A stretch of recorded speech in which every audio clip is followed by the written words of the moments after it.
En el apartado 3.1 de la práctica se va a proceder a explicar las diferentes técnicas de siembra. En primer lugar, vamos a ver cómo se realiza una siembra de medio líquido a medio sólido.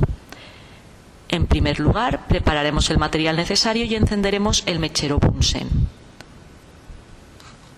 A continuación, rotularemos las diferentes placas a utilizar con el código de la muestra y la fecha de la siembra.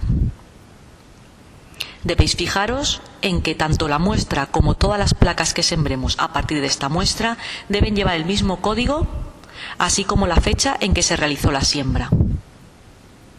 Antes de realizar una siembra, siempre hay que homogeneizar la muestra, ya sea sólida o líquida. A continuación, se flamea el asa de siembra con el mechero Bunsen hasta que se ponga al rojo vivo y se deja enfriar cerca de la llama. Se toma la muestra siempre asegurándonos de que el asa contenga muestra suficiente. Por último, cogeremos la placa con medio estéril con la mano izquierda.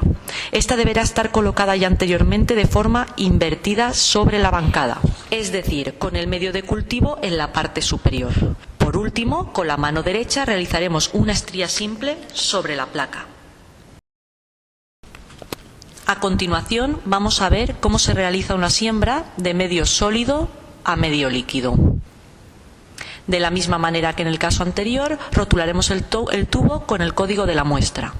A continuación, se recogerá el inóculo con el asa de siembra previamente flameada, se destapará el tubo dejando el tapón en nuestra mano de forma que la cara interna del tapón no toque el guante y se flameará. A continuación, se introduce el inóculo sin tocar las paredes del tubo y asegurándonos de que se desprende el inóculo del asa de siembra. Flamearemos del nuevo tubo y lo taparemos y posteriormente lo colocaremos en la gradilla. Siembra de un medio sólido a un medio sólido. Para realizar esta siembra se identificará la placa con el código de la muestra y con la fecha. A continuación, se colocará la placa con la muestra y la placa estéril donde queremos realizar la siembra de forma invertida sobre la bancada. Se coge la placa con la muestra en la mano izquierda y a continuación se coge el inóculo con un asa de siembra. Se sembrará en forma de triple estría sobre la superficie de la placa interna.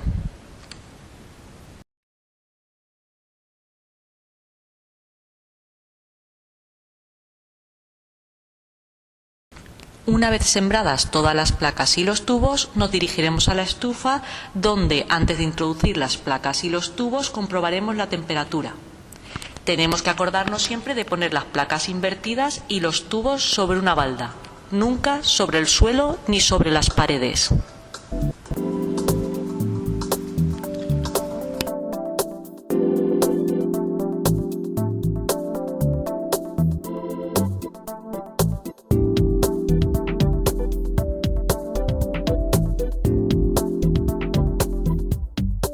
La siembra en triple estría es uno de los tipos de siembra más importantes que existe, ya que su objetivo principal es conseguir colonias bacterianas aisladas a partir de un cultivo continuo, como el que observan en la imagen.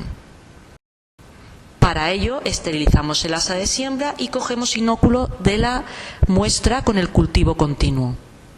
Se abre la placa con el medio estéril y se realizan 3 estrías siguiendo el ejemplo que se puede observar en la imagen superior derecha.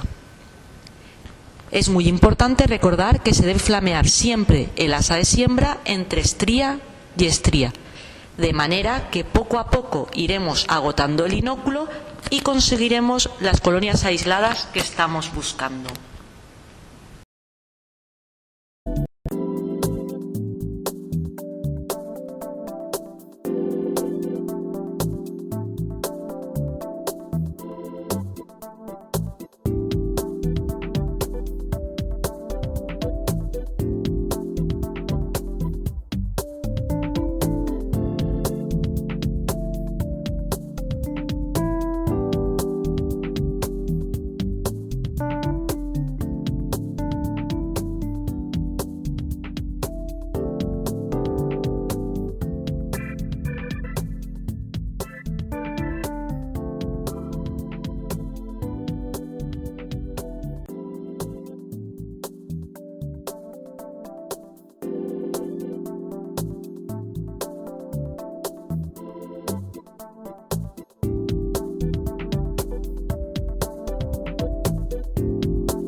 A continuación realizaremos una siembra en picadura.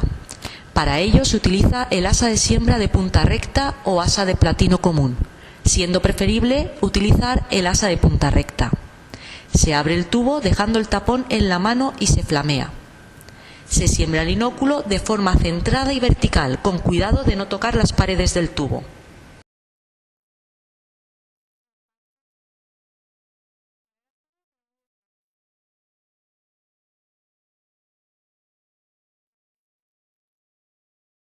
Se flamea de nuevo el tubo, se cierra y lo colocamos en la gradilla como en los casos anteriores. Para la realización de una siembra en gran inclinado, lo primero que debemos hacer es identificar el tubo y la placa con la muestra de la misma manera que en los casos anteriores. Código y fecha.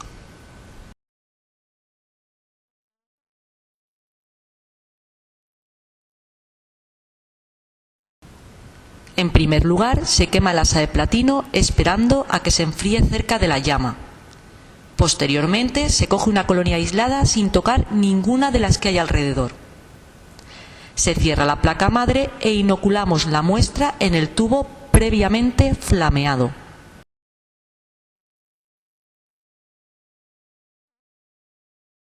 Para ello, introduciremos el asa de siembra en posición vertical y centrada, con cuidado de no tocar las paredes del tubo. Como se puede observar en la imagen, y al extraerla se realiza una estría simple en la superficie del agar, también denominado pico de flauta. De nuevo quemamos el tubo, lo cerramos y lo colocamos en la gradilla.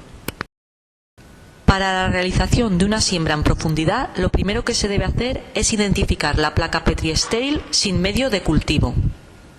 A continuación, se homogeniza con cuidado la muestra, se coge la pipeta de precisión de 1000 microlitros y le colocamos la punta estéril. Se pipetea cuidadosamente para asegurarnos que el líquido contaminado no toque el filtro de algodón de la punta. Y dejaremos el inúculo en el centro de la placa estéril.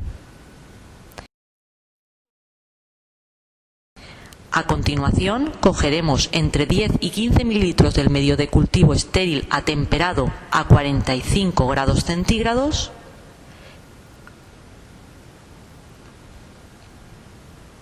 y lo dispensaremos en la placa con mucho cuidado.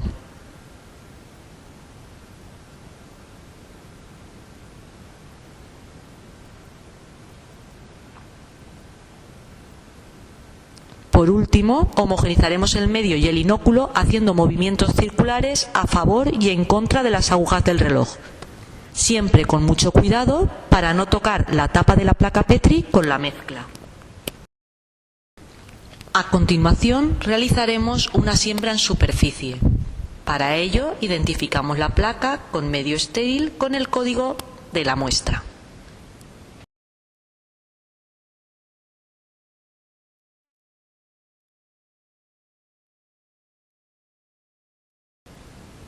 Homogenizamos la muestra, flameamos el tubo y cogemos 100 microlitros, como se puede observar en la siguiente imagen.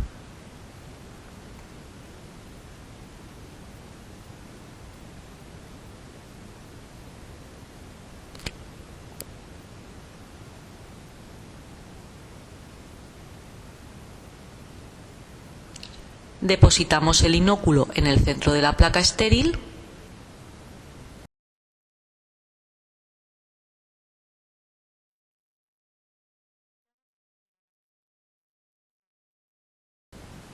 y la punta contaminada siempre la echaremos en un vaso de precipitado para material contaminado, nunca sobre la bancada.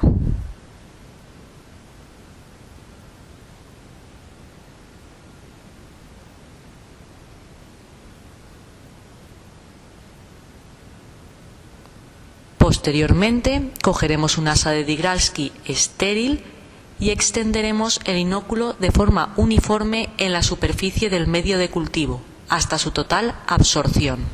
La placa, una vez sembrada, se quedará sobre la bancada aproximadamente 15 minutos para que se seque totalmente y finalmente ya la podremos introducir en la estufa de forma invertida.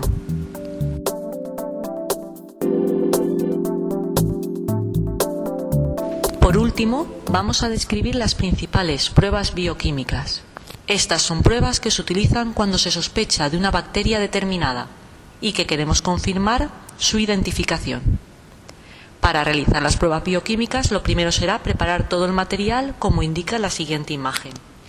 El objetivo de la prueba de la catalasa es detectar la enzima catalasa que convierte el peróxido de hidrógeno en agua y oxígeno, produciendo una reacción espumosa muy característica que nos permite diferenciar entre diferentes tipos bacterianos. Para ello, se pone una gota de peróxido de hidrógeno al 3% en una placa estéril.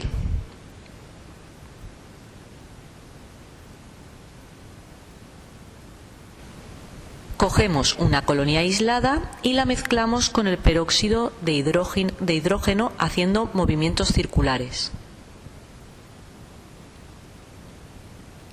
Si no se produce ningún tipo de reacción, la prueba es negativa. Luego estaremos hablando de una bacteria catalasa negativa. Por el contrario, si al mezclar la colonia con el peróxido de hidrógeno observamos la producción de espuma, clasificaremos la bacteria sospechosa como catalasa positiva. Fíjense que la diferencia es muy grande entre el resultado negativo y el positivo. El objetivo de la prueba de la oxidasa consiste en determinar la presencia o no de la enzima citocromo oxidasa en una bacteria. Para ello se coge una tira oxidasa con pinzas estériles y se coloca sobre una placa estéril. Cogemos una colonia sospechosa y se extiende sobre la tira oxidasa. Si la tira no vira de color, estamos hablando de una bacteria oxidasa negativa. Si por el contrario extendemos una colonia sospechosa y la tira vira a color morado o azul oscuro, estamos hablando de una bacteria oxidasa positiva. Además de estas dos pruebas, existen otras muchas entre las que destacamos el TSI, el LDC, el indol y el test de la ureasa. Para realizar cualquiera de estas pruebas cogeremos siempre colonias aisladas. El objetivo de la prueba TSI consiste en determinar la capacidad de fermentación de la glucosa.